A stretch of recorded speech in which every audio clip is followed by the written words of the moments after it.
Um, if we were to sum up I mean, obviously it's impossible to sum up because poetry is impossible to sum up, and especially a psalm is impossible to sum up. But if we were to characterize the first psalm that we read, I mean, what did it do? Danielle, I think you said this last time, right? You're here still? I don't see you. You want to tell us?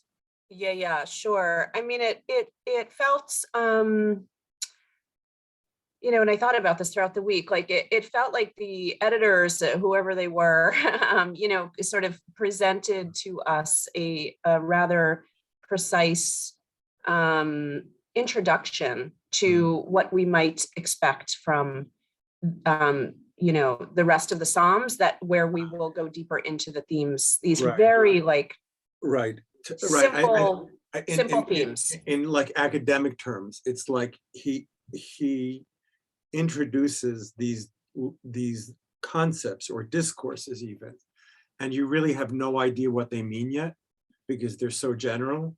And I mean, there's evil and there's good and there's following in the ways of God and studying his Torah, but we don't know any of those things. Although, and I really felt the power of Daniel, again, your comment from last week, that in the middle of that first psalm, there is that blossoming, that blooming, that you do see this man kind of blooming out of what you described as kind of like giving you, these are the building blocks here, Torah Adam. So I was thinking, well, what are we going to find in the second psalm? And I was very confused when I read it. Now, before we get there, I got diverted by this Rembrandt this week.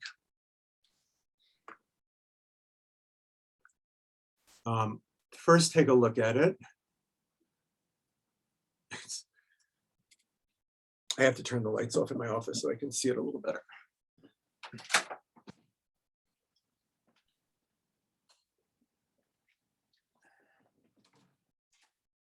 So this is representing part of the book of Samuel, the first book of Samuel. It's right after Samuel has anointed David as king. And we'll see that there's a relationship between that and even this picture. And eventually, and in that very scene, after he's been anointed, Saul complains of a bad spirit. And the Meforshim, the commentators, all talk about this as they really describe it as depression. That Saul becomes deeply depressed, the spirit leaves him, right? And there's all sorts of ways in which different kind of commentators try to explain what that is. But the spirit leaves means he lost himself. And even at this point, and even though we already know that David will succeed Saul, that Saul is not fitting for kingship, and David replaces him. And we know that already, but David is still a young man. And Saul is complaining of really this depression and anxiety. And his court says that there's this young man named David, and he can come soothe you. He can come play music for you. There's a little bit of the Joseph story there, something there, a little bit. I mean, just that, there's a guy here to interpret your dreams. There's a guy here who is going to make you feel better. And it says that Saul in the end is actually, he's consoled.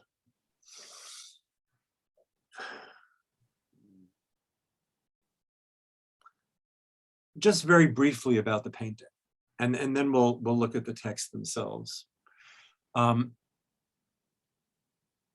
It's interesting that for many years, people thought that this was two separate paintings because they were split and sold separately. And everybody now says that it is actually one painting. It's hard to believe that people would have thought that. I mean, are there things that you want to point out about this painting?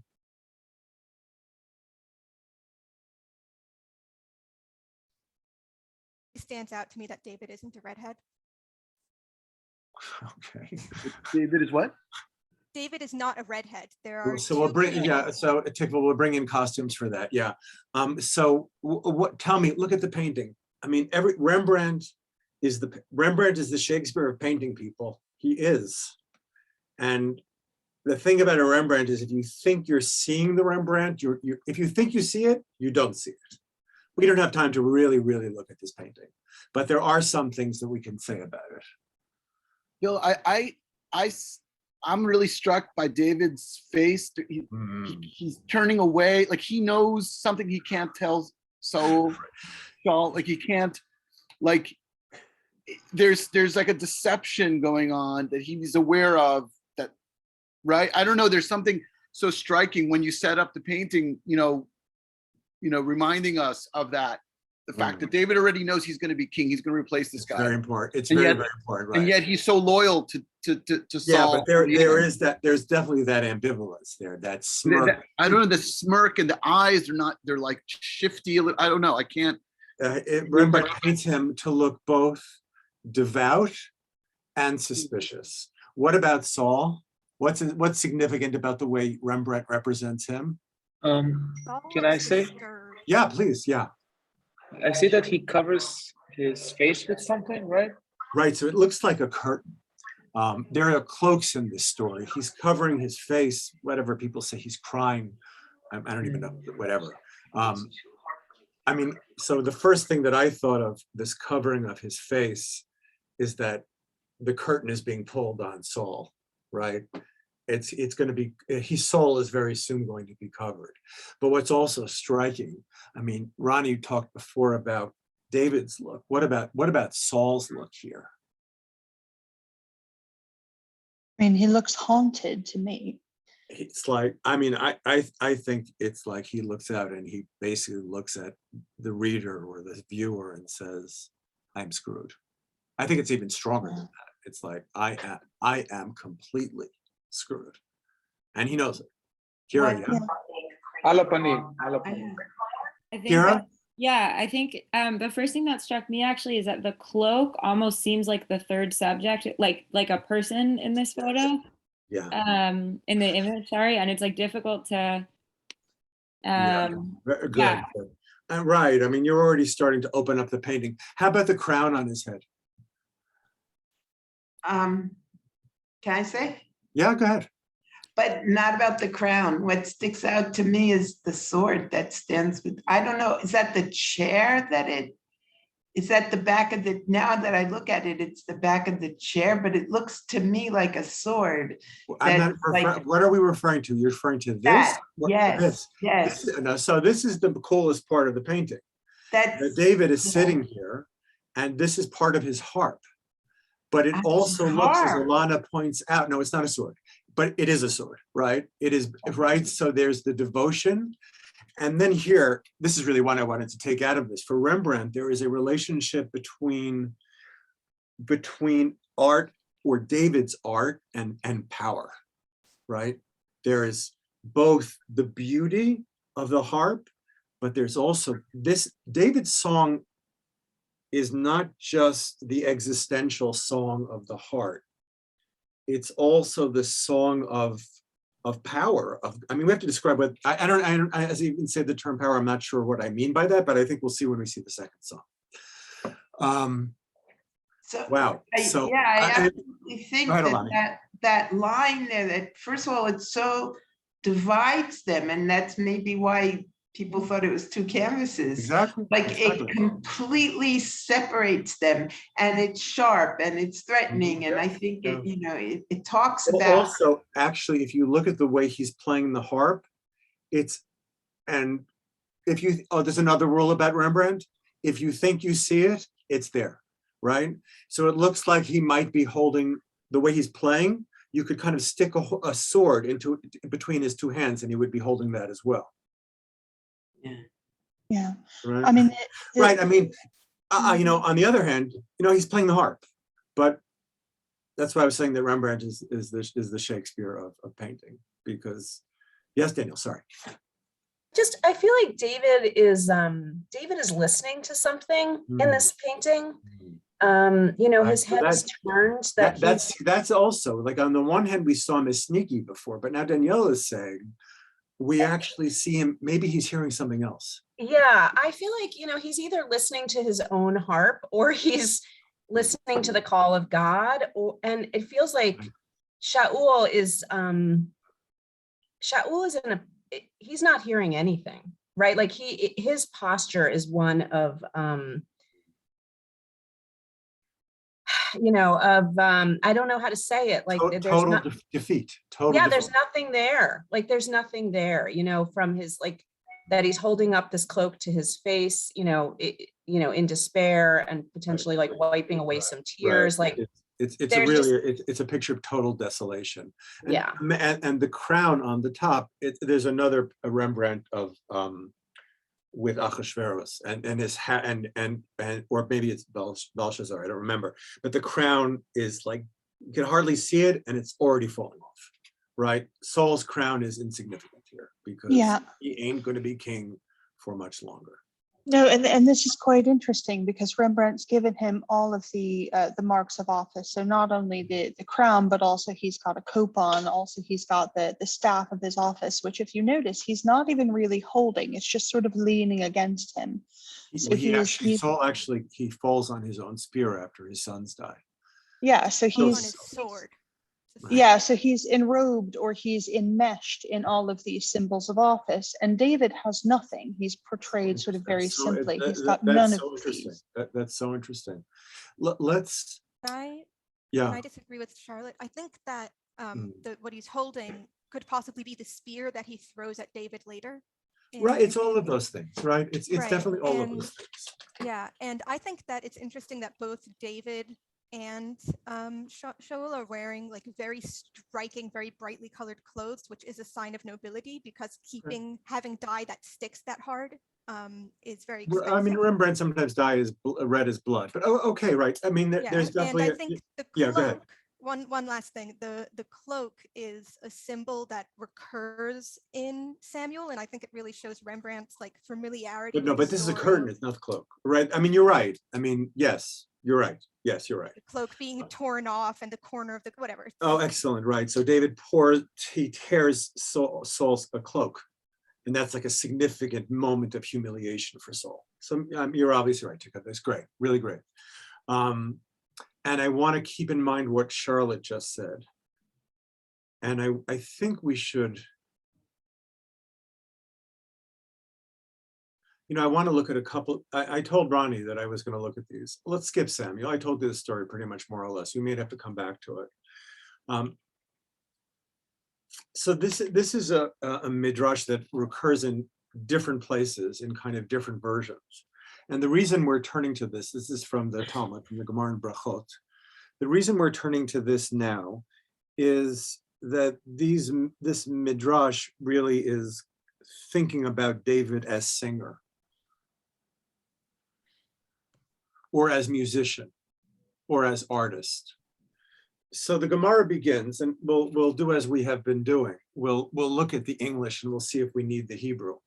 They're asking how David knew that to wake up at midnight. Moses didn't know. How did David know? So the Gemara says, David had a sign indicating when it was midnight. So what was when it was, as Rav Acha bar Bizna said, that Rabbi Chasida said, a lyre, a kinor, hung over David's bed, and once midnight arrived, the northern midnight wind would come and cause the lyre to play on its own. David would immediately rise from his bed and study Torah until the days of dawn, the rays of dawn.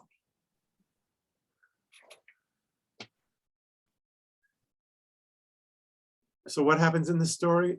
David has a lyre over his bed. There are winds that come, and the wind comes and it plays, it would come and cause the lyre to play on its own. Right, so this is the same account in Midrash Rabbah. And there's another one. Well, let's stick with this one for the moment.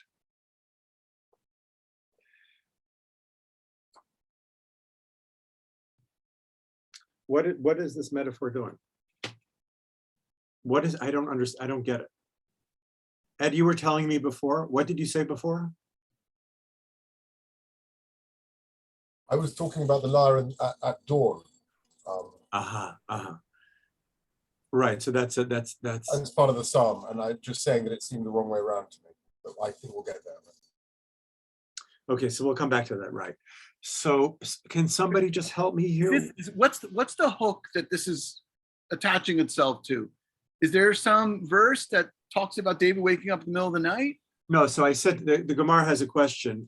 Moshe Rabbeinu, he knows what time Chatzot is. So the Chazal asks, It's like, how does he know this?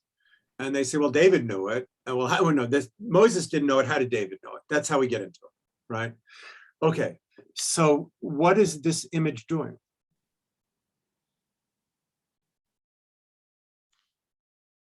So in some other versions, he gets up and other people get up as well. But let's stay here. It makes an association between David and the lyre, of course. It's like his attribute. And so this is how he knows to wake up, because of the lyre. And why does it, and it plays by itself? Yeah. Well, the wind supposedly will have vibrated the strings, right? That's, as they say in the yeshiva world, that's a Zayte Gazach. We don't care about that. That's irrelevant, right? Right? We're just interested in the image, right? The image, right? Like how the winds come, fine. But why is that what's being associated with David? Like, is the idea that like he himself is also the singer, and just as the lyre plays itself, he himself also is inspired, or speaks automatically? There's also, if I may, there's also a sense that it's building a portrait of David as somewhat different than what you'd see in the Bible, which is of extremely pious, punctilious, right? And that he's kind of in tune with this, this is kind of a natural part of who he is, that he wakes up in the middle of the night, but people don't know this, right? This is secret. This is only between him and God, him and the harp. And it's really different than the David that we see. That's really great. That's great. I love that. And I don't know, there's like a certain, it goes along also with what Danielle was saying about the first Psalm, where we're really in the individual here. And notice how this medrash continues, which is not really so much relevant to what we're talking about, but it emphasizes the point, Ronnie, that you just made. Once dawn arrived, the sages of Israel entered to advise him. This is the same midrash. In regard to the various concerns of the nation and the economy, blah, blah, blah. They said to him, our master, the king, your nation requires sustenance. What? I was like, when I read this, I was like, what? What's going on here, right? So I think Ronnie's already anticipating this. We go from David as this individual by himself, and here he comes on and he takes this public role. The sages come to him, and you'll see what's the problem. Our master, the king, your nation requires sustenance. It's fine that you're singing these songs, but you've got this nation to feed.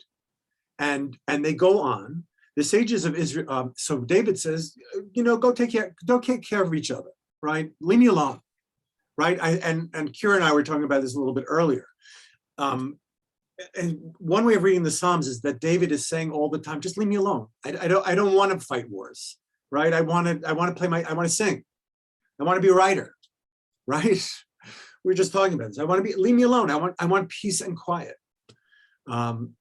And then this part is also very interesting. The sages, they're playing right into this whole picture here. So instead of saying to him, like, we need, 5,000 barrels of wheat, the sages of Israel responded to him with a parable.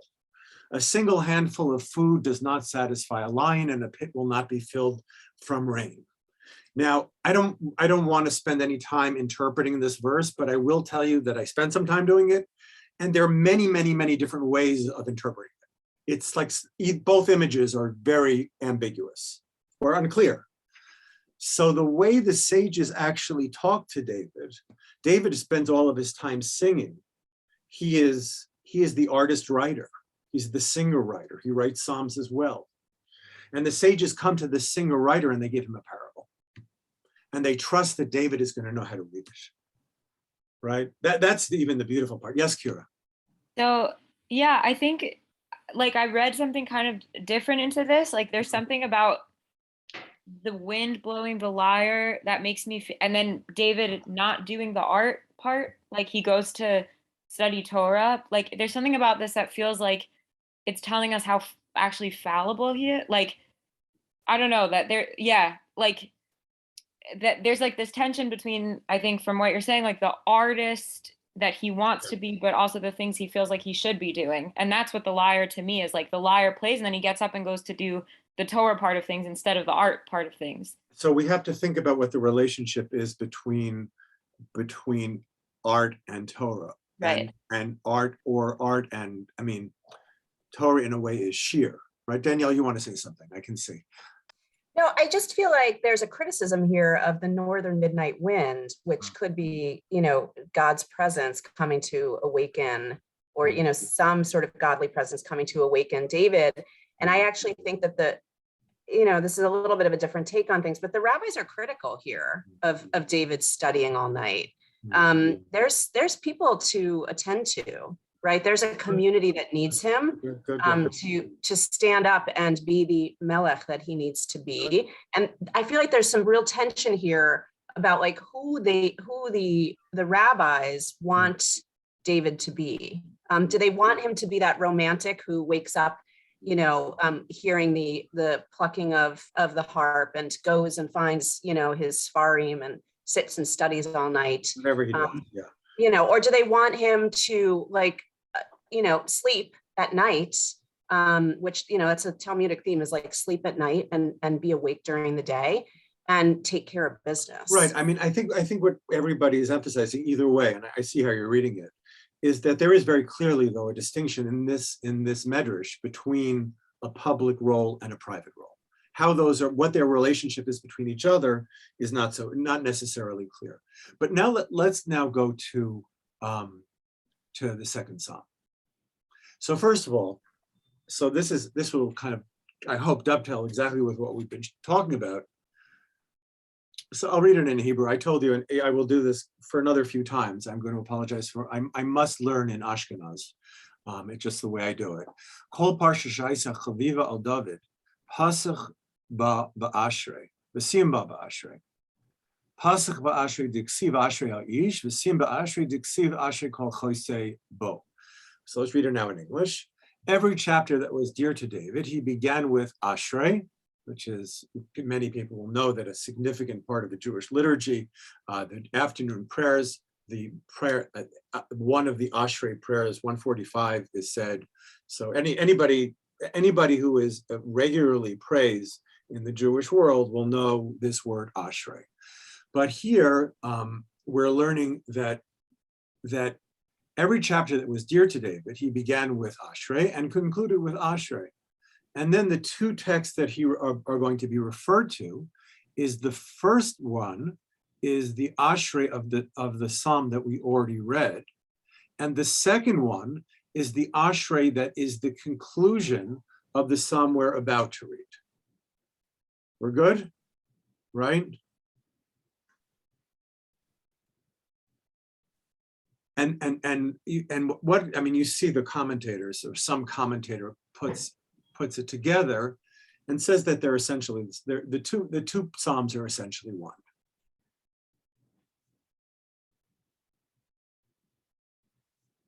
So of course, I mean, anybody who's read John Donne's poetry, right, Elni? So good to see you, right? It's once you're at two, it's hard to get back to one. Meaning it's fine to say that, you know, it's unified, but however, as Danielle was saying earlier, the editor, whoever puts this together, the Psalms of David are juxtaposing these two, and they are separate, and yet the Gemara says that they're the same. So in some ways, obviously, in our reading, we're going to see that they're separate. We know that they're separate. The question will be, well, to what and how are they the same? Okay.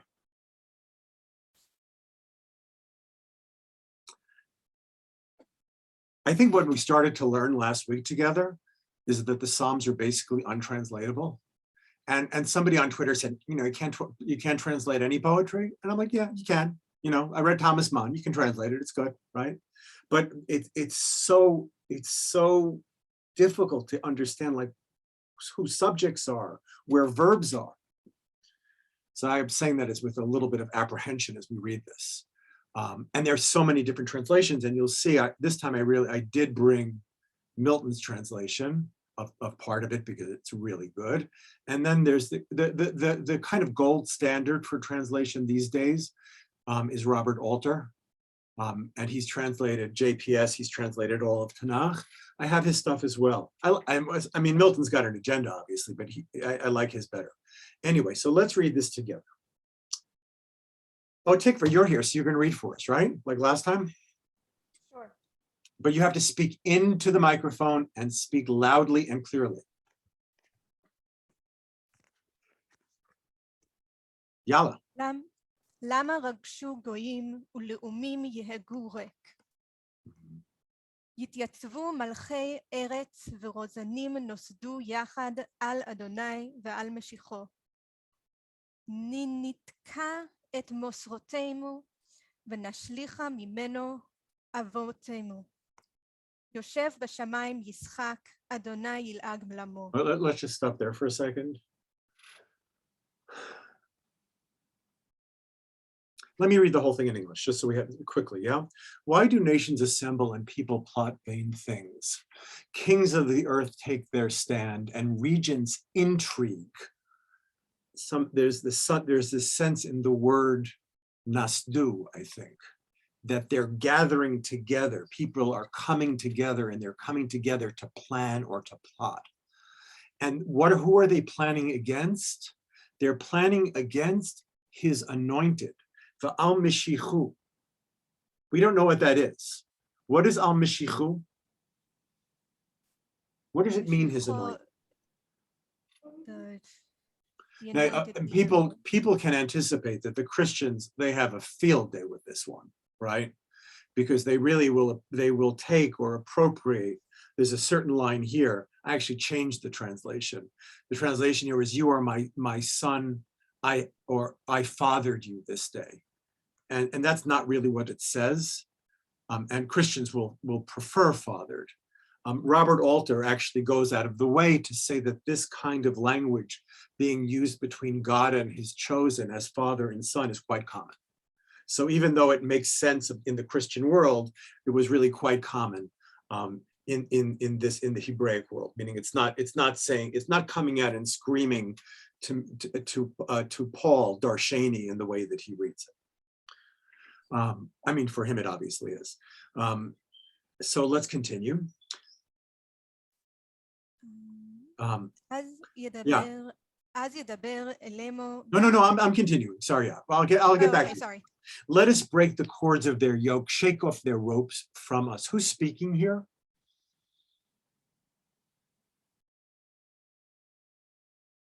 People who were plotting, surely.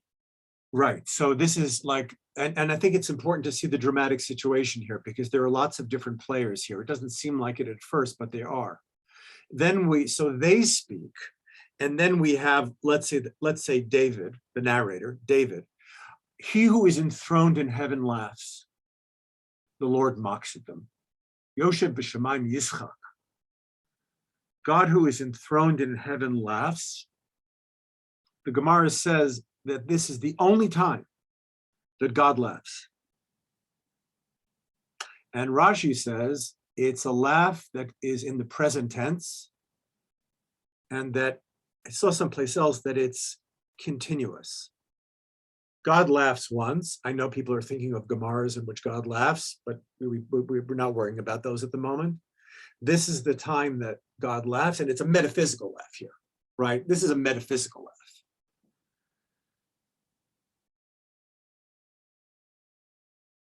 Why is he laughing?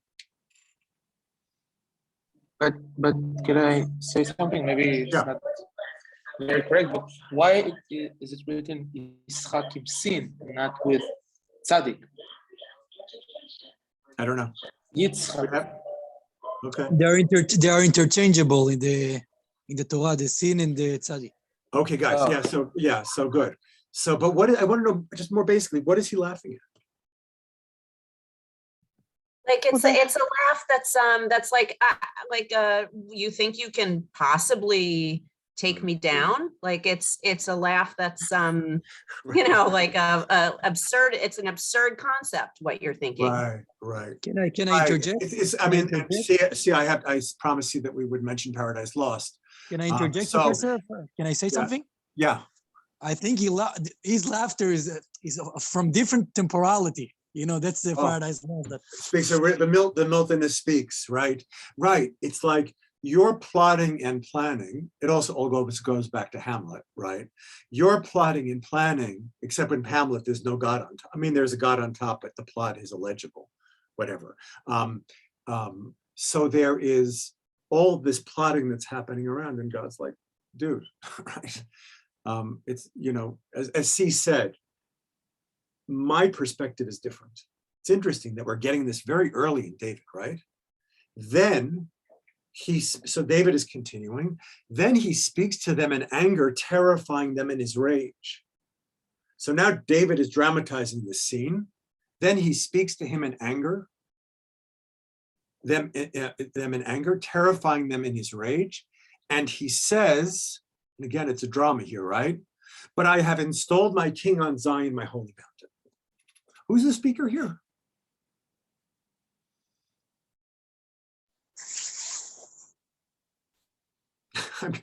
I guess I put it there, right?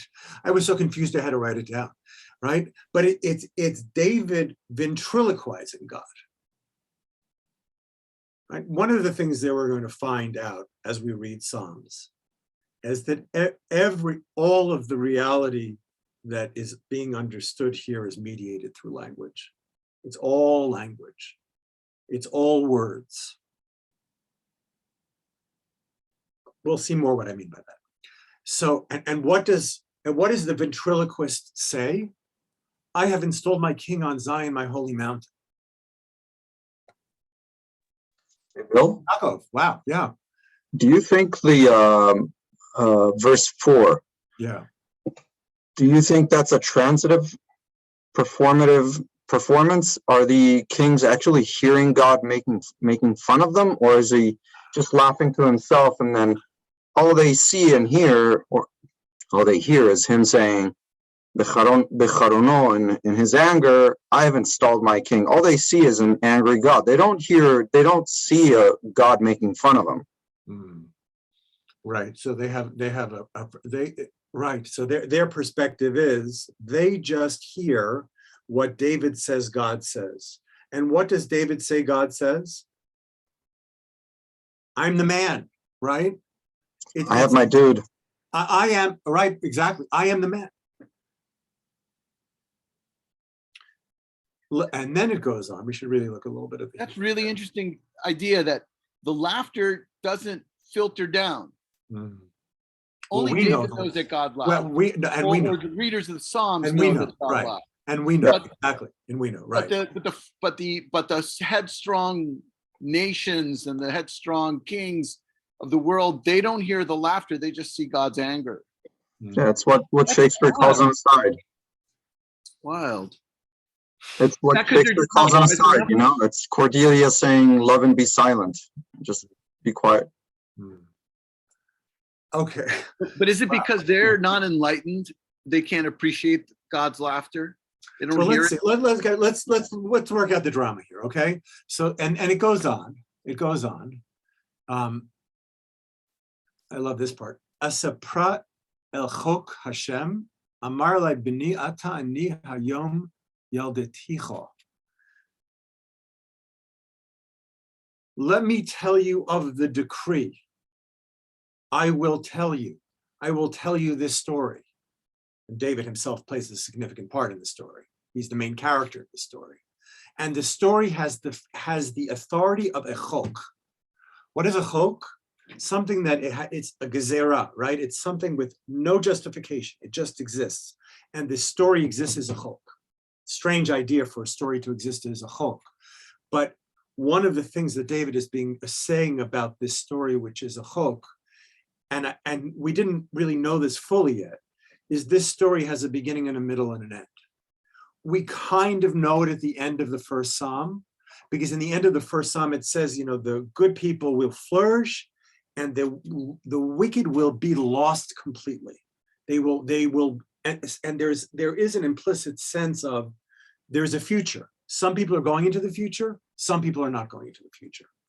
So this story that David is telling is a chok because there is a beginning, a middle, and an end. And the end itself is the chok. What is the end?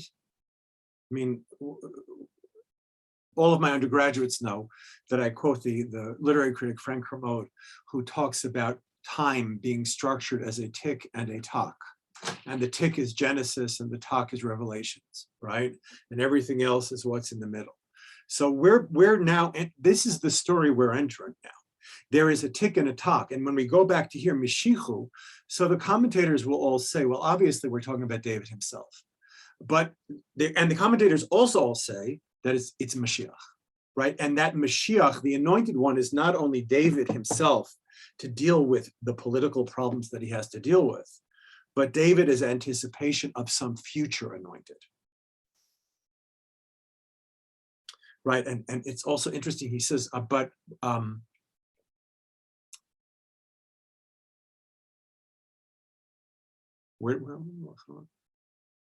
let me tell you of the decree. The Lord said to me, God said to me, my son, now this is indirect speech here, right? Now David is telling us what God said to him. You, my son, today I have begotten you. Ani hayom yalidticha. Today I have begotten. So, Bill? Wow. Yeah. So David is the lyre now. He's the lyre playing music with the wind. That's exactly what he's right. I mean, I think I think we have to go first. We have to get there, but I think that's exactly right. Oh, because you're saying, why are you saying that, Yaakov? Because of the hope?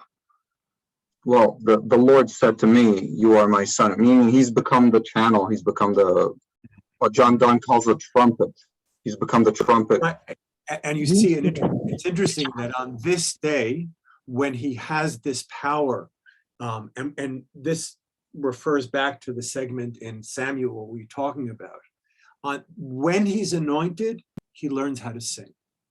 The day when he's anointed, the spirit leaves Saul and David learns how to sing.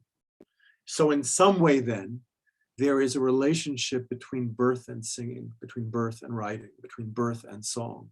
When does David become himself? When he starts telling the story.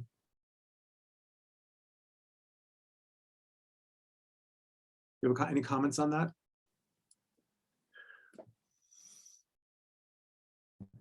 I just want to ask about your translation. Like, tell me about like the choice of begotten versus like birthed. I'll go with birth. I didn't like fathered. Fathered was very Christian. Okay. Right. Okay, gotcha. Right. This is not my translation. It's Sefaria, but. Well, I mean, begotten in a way even more so Christian than fathered. But, okay. So I think you can't get away from it, sadly. I bet Milton said sired. Like he uses the sire a lot. Does he? Right. Did he say? Let's see. I think I took that part out of Milton. Oh yeah, because Milton really just goes Messiah crazy with it. Well, I love the opening of Milton's thing. Why do the Gentiles tumult? And the nations muse a vain thing. We didn't talk about the word here, yegu.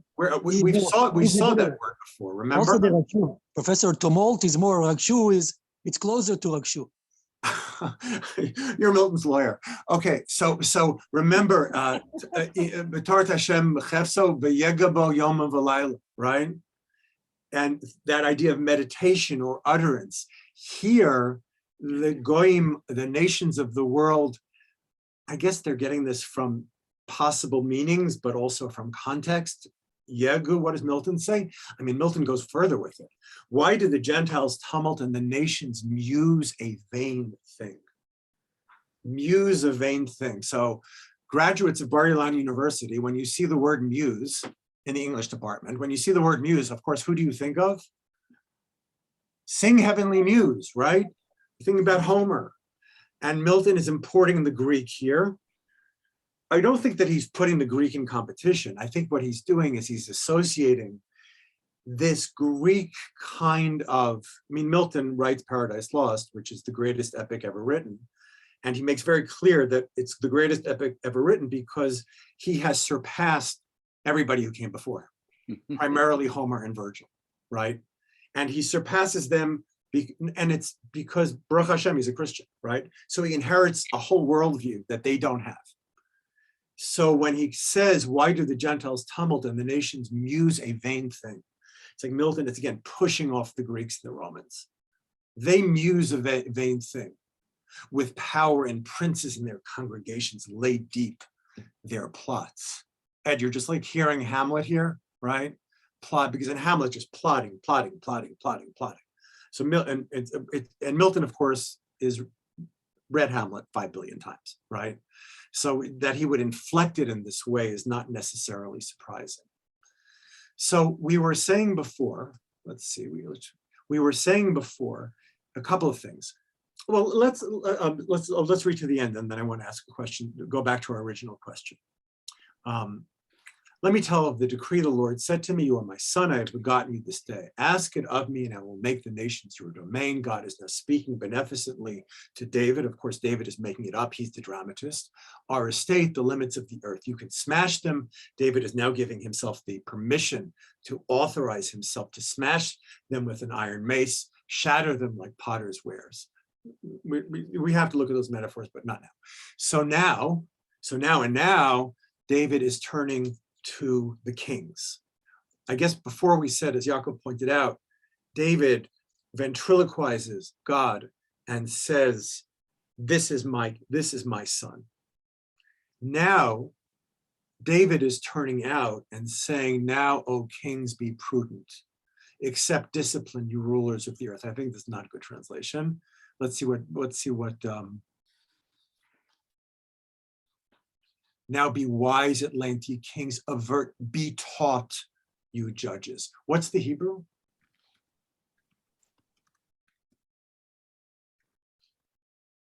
ואתה מלכים, אתה מלכים.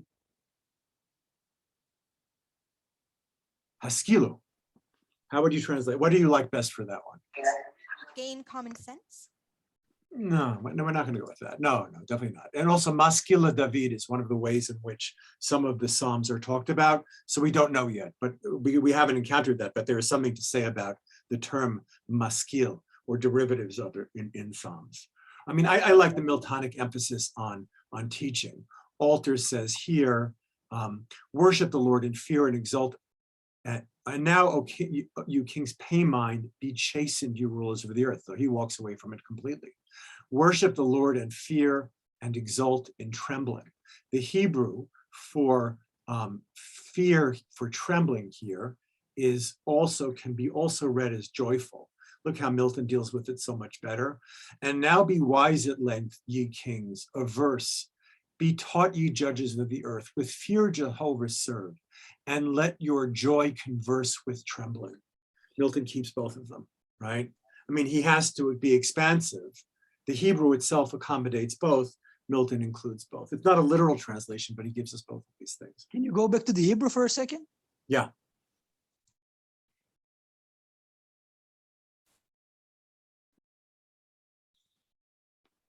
The Gilu. Okay, Gila. That's the ambivalent term.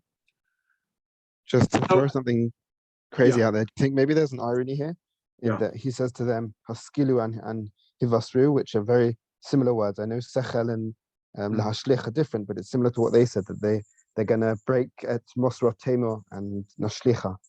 Those two words are very similar, and So that's it his gets response back turned. to them.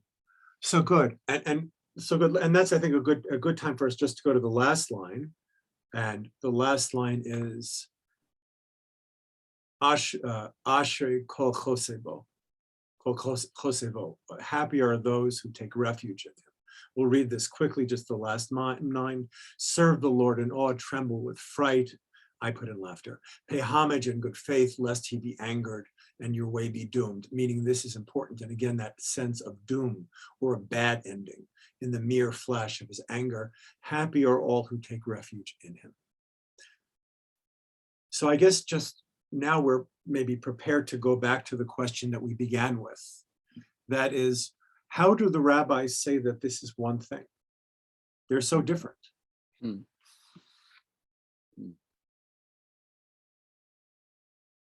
So it really is. I feel like we have to mention John Donne, who will like pair poems, or even George Herbert will take 17th century poets. They pair poems in such a way that we see, or Milton, that we see like they're together, but they're different at the same time, right? And that's what the sages here, the rabbis, are doing here. They're saying they're obviously different, but why would we possibly look at them as being the same? Danielle, I was just wondering if you gave us the getter, you gave us the parameters of the first psalm. In thinking in those same generic terms, how would you characterize the second one? Yeah, as a warning, I think, that there's, like if we're still setting up the Psalms, and I don't know if we are, right? But if we continue on with the concept that we've got 150 of them, there's a lot of writing here. We're still in the introductory phase. That maybe this is like, we're gonna see this theme recurring over and over again. There's gonna be this idea that the nations and both individuals and nations are going to be plotting against, B'nai Yisrael or David or whoever it might be, and there's going to be this pushback over and over and over again. Interesting. Yeah, Yaakov, what are you thinking? No, I was thinking, just because I'm thinking about Donne, and Yaakov is a Donne expert, is like micro. I was thinking, when you said Donne and comparing it and bringing him in in a discussion on the Psalms, I was thinking about yoking the two Psalms together. Well, right. Well, that you missed the first part. The sages say actually that they're one thing. They say they're one thing. Anyway, I want to just take a picture of all you guys. Sorry, it's a souvenir for me. I was thinking more in terms of microcosm and macrocosm. That the first one, as Danielle said, is like, that is Torah Adam. And now we're learning a bigger story. It's a much bigger story. David, and David is the spokesman for his own story. But as spokesman for his own story, he's also spokesman for the divine. I mean, and it's like, and when you read this one by itself, you're like, chutzpah, right? How could he say that? But, and also like the next psalm starts with, right? We have this whole story about, first, so we start with a microcosm man. Then we have the big picture. And the big picture is not only spatial, but it's also temporal. The big picture is going from beginning to the end. The knowledge of something in the future, the knowledge of Mashiach. The next psalm begins, Mizmor LeDavid B'varchu Mipnei Avasholem Banu. Right? The next psalm is David escaping from his own son who is trying to kill him, right? So it's almost as if like the second psalm is giving you, this is the official narrative over here. And this is what I was talking about in the coming attractions for what we were doing, that David is going to have to figure out what his own voice is in relationship to his mission. Because he's really, as we'll see, never sure of himself. I mean, here, this psalm seemed opaque to me, because it's so unlike so much of what I've seen of David as this figure of existential angst, the feeling that he has of total unworthiness. But here at least David is the spokesman for it. So let's just end going back to the Rembrandt, right? We talked about before, and Alana pointed out so beautifully really, that the musical instrument is a sword. And just, isn't it amazing when you go back to it now, how much we see more of the painting, right? Maybe we can't articulate it yet, but we can really, like, the painting talks to us now, right? We don't have time to fill in the conversation. But just to go back what we were saying, David is the figure of the musician, but those hands are also ready to hold on to the sword. And there is an association, I think, between this way that Rembrandt is reading David, and it's not only that David has the power of the sword and will push Saul over. But song also has power behind it. There's might behind song. That's what we see in the second psalm, which is so different than the first one, which focuses on the individual. In the second one, especially at the ending, David comes out and you see the power of language. It's as I've been saying, so much of the Psalms has to do the way in which language is used. And Milton uses that term muse to push off a certain kind of language. Charlotte, of course, you know that Augustine in the Confessions, he used to be a Greek rhetoric teacher, but what he discovers is a language which is sacred. He discovers a sacred language which is not like rhetoric. And David is exploring the same kind of things. What kind of language is authentic? And that will be a question not only, I mean, we'll see the inauthenticity of the nations who are plotting. They're coming up with false stories. That's what Satan does in Paradise Lost as well. He's always plotting. Milton comes with the same metaphors all over the place. Satan plots, but God sees the whole story. So here also, I mean, I'm seeing how much the Psalms are influential in Shakespeare and Milton, almost in passive ways. I mean, so David, for himself, it's not only the nations of the world who are plotting, but he also has to find his voice. Finding his voice. Yes, Pam. Is there ever a time that God himself calls David his son? Not David says that God. We have to see is, I mean, God I don't imagine that God is going to show up as a character here. No, but is there ever a time in the Bible where it's not narrated by I don't know. I don't know. You'd have to look at Malachim and because Gabriel, it seems hard to reconcile someone with great existential angst who's just anointed himself as divine. But see, that's what we're discovering, Pam. We're discovering that the things that are the most sacred are also the things that are most humanly vulnerable. That's what we're discovering. We're not discussing, so in the end, we're not seeing this as a contradiction. Where this is really, and I mentioned Henry V, and it's like a mission statement, or Aeneas in the Aeneid. Aeneas knows he has one job, it's to found Rome. He has to found Rome. That's his job. And he doesn't really know how to, he ends up losing himself entirely. He just becomes Rome. Now, David himself, he is on this mission and he doesn't have a choice to do it. But, and he's not sure that he can do it. I'm wondering just because he knows and he has faith doesn't mean that he's always sure. But I'm wondering if he's excusing himself. I wonder if this is after the Bathsheba incident. We'll have the occasion to it. Bathsheba, we have lots of Psalms that deal with, and we'll spend a class on Bathsheba and Psalm 51. But guys, so did any other comments before we break up? We're sticking with our hour. Yeah, Mark. Yeah. I don't want to give the really boring answer, but going back to why the rabbis would associate these two. I mean, it seems like the real answer is probably the boring one. I mean, the rabbis make all sorts of these fake, kludgy. Go ahead, Mark. Go ahead. Say what is the real answer? Oh, it's right in the beginning. They frequently make these bizarre gzera shavas that you have a word here, it must be the same thing, and then you put them together. And remember the context. Mark, I'm not compelled by the boring answer. I think the rabbis were as interesting as I am, and or whatever the text that has come down to us. I mean, I saw it after Danielle spoke last week about here are the parameters of what man is, and Rashi says Torah Adam. And now we're seeing not the parameter. Now we're not seeing David the man, Ashrei Aish. Now we're seeing this whole global picture, the whole story. I don't think we'll find other Psalms that are like this. So that would really be the test of my answer, Mark. If we find other Psalms that are this decisive, we'll see. Unless somebody knows them already.